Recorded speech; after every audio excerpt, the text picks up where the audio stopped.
बात करते हैं बुलेट 100 की। गुजरात के कच्छ दौरे पर किसान आंदोलन पर बोले प्रधानमंत्री मोदी। कहा, दिल्ली एनसीआर की सीमाओं पर बैठे किसानों को भ्रमित करने में लगे हैं कुछ लोग। किसानों के कंधे पर बंदूक रखकर चलाने की कोशिश की जा रही है। आजकल दिल्ली के आसपास किसानों को भ्रमित करने की बड़ी साजिश चल रही है। उन्हें डराया जा रहा है कि नए कृषि सुधारों के बाद किसानों की जमीन पर दूसरे कब्जा कर लेंगे। पीएम मोदी ने अपने संबोधन में कहा, किसानों को डराने की साजिश की जा रही है। कच्छ दौरे पर प्रधानमंत्री मोदी का किसानों को आश्वासन। किसानों के हित के लिए सरकार हमेशा तैयार है। आंदोलन को बताया विपक्ष की साजिश। कृषि कानून के खिलाफ अपनी मांगों के लिए लगातार अड़े हैं किसान। सिंघू बॉर्डर पर किसानों की अहम बैठक। वहीं एसोचैम की किसान आंदोलन के जल्द समाधान की मांग। आंदोलन से रोजाना 3500 करोड़ का नुकसान हो रहा है। 20वें दिन भी जारी है किसानों का महा आंदोलन। अपनी मांगों को लेकर कड़ाके की ठंड के बीच बॉर्डर पर डटे किसान। किसान आंदोलन की वजह से लगातार 20वें दिन भी बंद टिकरी बॉर्डर। प्रदर्शन के चलते बॉर्डर पर भारी सुरक्षा बल तैनात। राजस्थान हरियाणा के जयसिंहपुर खेड़ा बॉर्डर पर कृषि कानून के खिलाफ किसानों का विरोध प्रदर्शन। एहतियातन पुलिस ने सुरक्षा के कड़े इंतजाम किए हैं। दिल्ली के जंतर मंतर पर किसानों के लिए प्रदर्शन। कांग्रेस सांसदों ने केंद्र सरकार के किसान बिल के खिलाफ दिया धरना। दिल्ली हरियाणा के टिकरी बॉर्डर पर डटे हैं किसान। अपनी मांगों को लेकर किसानों का प्रदर्शन जारी। दिल्ली हरियाणा के सिंघू बॉर्डर पर 20वें दिन भी जारी किसानों का प्रदर्शन। बॉर्डर पर भारी संख्या में आरएएफ समेत पुलिस बल की तैनाती की गई है। दिल्ली में बीजेपी ऑफिस के बाहर डीपीसीसी का विरोध प्रदर्शन। किसान के मुद्दे पर किया घेराव। दिल्ली नोएडा बॉर्डर पर डटे किसानों का प्रदर्शन जारी है। प्रदर्शनकारी किसानों ने रामायण का पाठ किया। किसान आंदोलन में पहुंचे आप कार्यकर्ताओं को किसानों ने भगाया। बीजेपी ने ट्वीट किया पूरी घटना का वीडियो। दिल्ली यूपी बॉर्डर पर किसानों का वापस जाने से इंकार। किसान नेता राकेश टिकैत ने कहा कि सरकार कानून वापस लेगी तो किसान बॉर्डर से चले जाएंगे वापस। अन्ना हजारे के जन आंदोलन पर केंद्रीय मंत्री नितिन गडकरी का बयान। कहा, हमने नहीं किया किसानों का अहित। किसानों को गुमराह कर रहे हैं कुछ लोग। केंद्रीय मंत्री नितिन गडकरी पर संजय राउत का हमला। कहा, किसानों को लेकर सरकार के पास कोई स्टैंड नहीं है। जब किसान अपनी मांगों की बात करता है तो उसे सरकार भ्रम में बताती है। जब आपको वोट देता है तब कोई भ्रम नहीं होता, और जब आपके खिलाफ कोई आवाज उठाता है लोकतंत्र में तो आप बोलते हैं अंधेरे में रखा, भ्रम में रखा। ये कौन सी बात है? ये गलत बात है। किसान मुद्दे पर बोले केंद्रीय मंत्री गिरिराज सिंह। का सरकार के फैसले से किसानों को कोई दिक्कत नहीं। असली परेशानी अमरिंदर सिंह कांग्रेस अकाली दल को हो रही है, जिनका मंडी पर वर्चस्व है। किसान मुद्दे पर बीजेपी ने सीएम केजरीवाल पर लगाया किसानों को भड़काने का आरोप। कहा, केजरीवाल अपने फायदे के लिए बार बार किसानों को उकसा रहे हैं।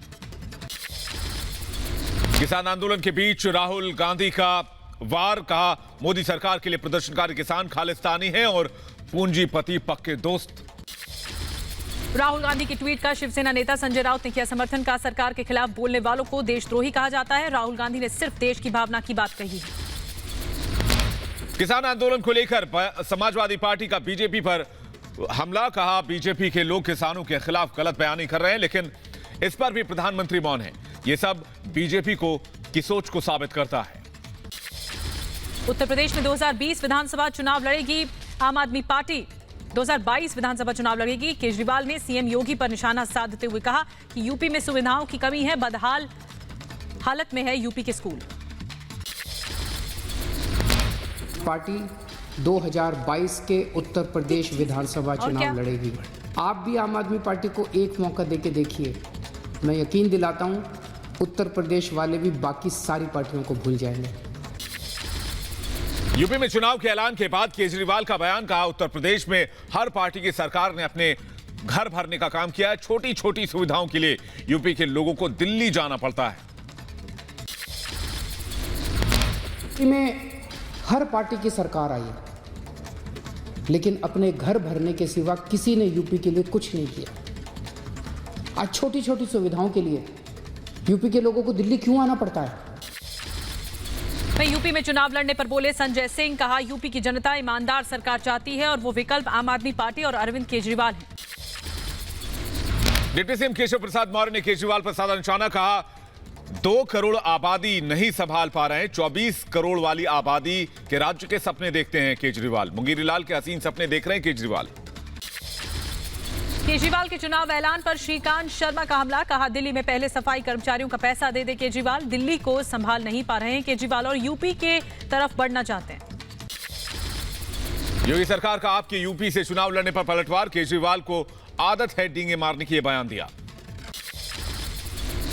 लोकतंत्र है दोस्तों, तो स्वागत सभी का करना चाहिए, तो उसमें कोई आपत्ति नहीं। लेकिन केजरीवाल जी की आदत है बहुत डींगे मारने की।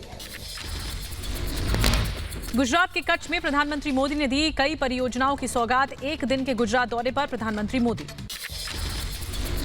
केंद्रीय संसदीय मामलों के मंत्री प्रहलाद जोशी ने शीतकालीन सत्र के लिए अधीर रंजन को लिखी चिट्ठी, सत्र बुलाने के लिए उनके पत्र का दिया जवाब।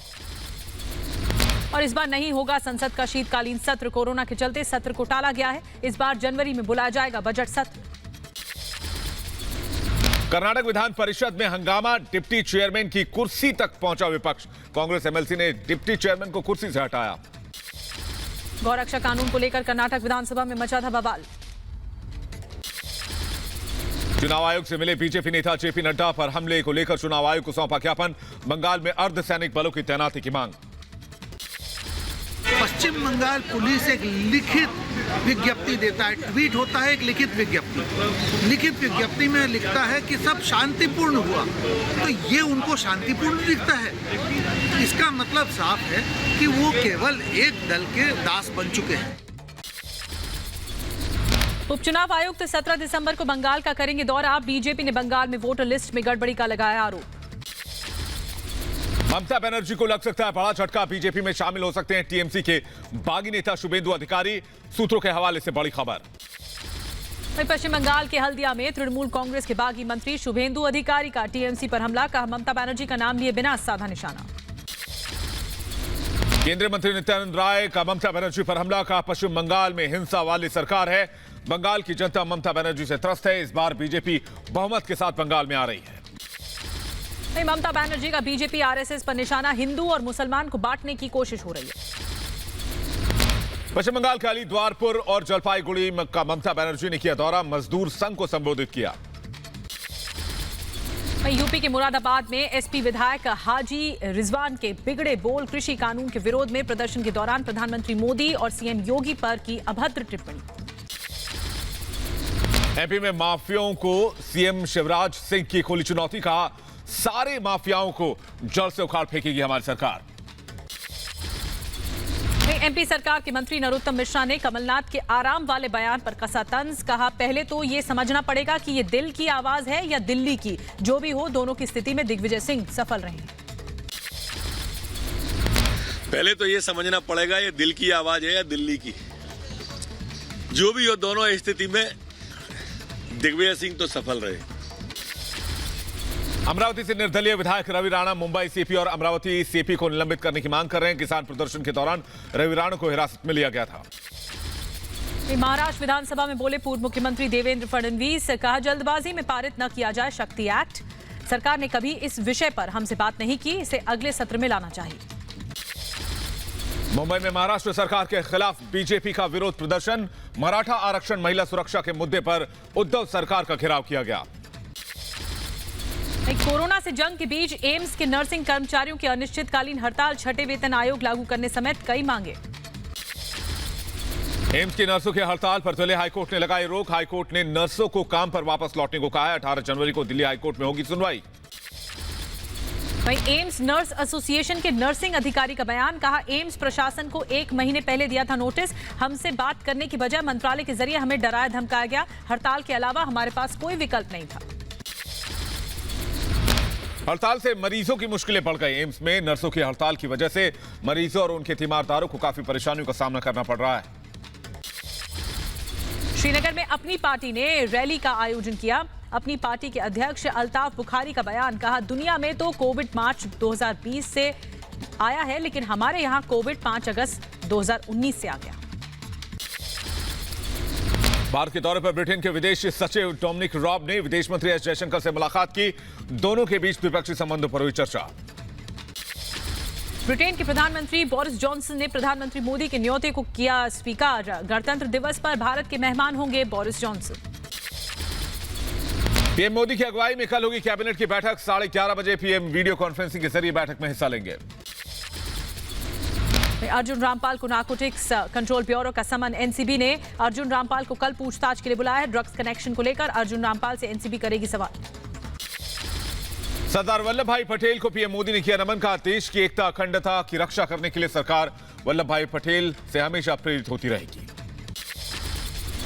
यूपी के लखनऊ में सीएम योगी आदित्यनाथ ने सरदार वल्लभ भाई पटेल को दी श्रद्धांजलि। हजरतगंज में सरदार पटेल की प्रतिमा पर अर्पण किए फूल। पाकिस्तान की नापाक हरकत जारी। राजौरी के सुंदरबनी सेक्टर में पाकिस्तान ने तोड़ा सीजफायर। भारतीय सेना दे रही मुंहतोड़ जवाब। मुकेश अंबानी और फेसबुक फाउंडर मार्क जकरबर्ग ने डिजिटल इंडिया इवेंट में लिया हिस्सा। वीडियो कॉन्फ्रेंसिंग के जरिए डिजिटल इंडिया को मजबूत करने को लेकर चर्चा। आंध्र प्रदेश के विजयवाड़ा में सीआईटीयू संगठन का प्रदर्शन। कोरोना महामारी के चलते मजदूरों की स्थिति को लेकर दिया धरना। एरोस्पेस वैज्ञानिक प्रोफेसर रौद्रम नरसिम्हा का बेंगलुरु में निधन। ब्रेन हैमरेज की वजह से हुई मौत। 87 साल के थे रौद्रम नरसिम्हा। भारतीय नौसेना पनडुब्बी वाइस एडमिरल श्रीकांत का निधन। कोरोना से पीड़ित थे वाइस एडमिरल। जम्मू कश्मीर के राजौरी में महिला सरपंच ने रचा इतिहास। पंचायत चुनाव में 90% वोटों के साथ जीता चुनाव। यूपी के मैनपुरी में दिव्यांग युवक की सराहनीय पहल। गांव के बच्चों को मुफ्त में देते हैं शिक्षा। गांव के हर बच्चे को शिक्षित करना लक्ष्य है। पश्चिम बंगाल के मुर्शिदाबाद में पुलिस ने ड्रग्स तस्करों को गिरफ्तार किया। 40,000 ड्रग्स टैबलेट के साथ पुलिस ने 3 लोगों को गिरफ्तार किया है। ग्रेटर नोएडा यमुना एक्सप्रेसवे पर भीषण सड़क हादसा हो गया। डिवाइडर से टकराई कार। घटना में 3 लोगों की मौत, 2 घायल। वहीं फिरोजाबाद में 10 साल की मासूम के साथ दुष्कर्म का मामला आया सामने। पूर्व प्रधान के घर दावत पर गई थी बच्ची। आरोपी की तलाश में जुटी पुलिस। यूपी के अकबरपुर में ताक पर नियम कानून रखे गए। नगर पालिका अध्यक्ष सरिता गुप्ता ने असलहों का प्रदर्शन किया। छोटे छोटे बच्चों के हाथों में खतरनाक हथियार थमा दिए। लखनऊ में पुलिस ने पीसीएस अधिकारी को किया गिरफ्तार। शादी का झांसा देकर रेप के आरोप में हुई गिरफ्तारी। यूपी के मुजफ्फरनगर में अंतर्राष्ट्रीय महिला खिलाड़ी के साथ बदसलूकी का मामला सामने आया है। रेप का आरोप लगाया। महिला ने 4 लोगों पर यह आरोप लगाया है। पुलिस ने मामला दर्ज कर जांच शुरू कर दी है। उत्तर प्रदेश के मेरठ में कुत्तों के लिए रोटी न बनाने पर भाई ने की बहन की हत्या। पुलिस ने आरोपी भाई को किया गिरफ्तार। दिल्ली एनसीआर में छाई को घने कोहरे की चादर। जीटी करनाल रोड पर विजिबिलिटी कम होने की वजह से लोगों को परेशानियों का सामना करना पड़ रहा है। हरियाणा के गुरुग्राम में आज सुबह घना कोहरा छाया रहा। नेशनल हाईवे 8 से दिखी धुंध की गहरी चादर।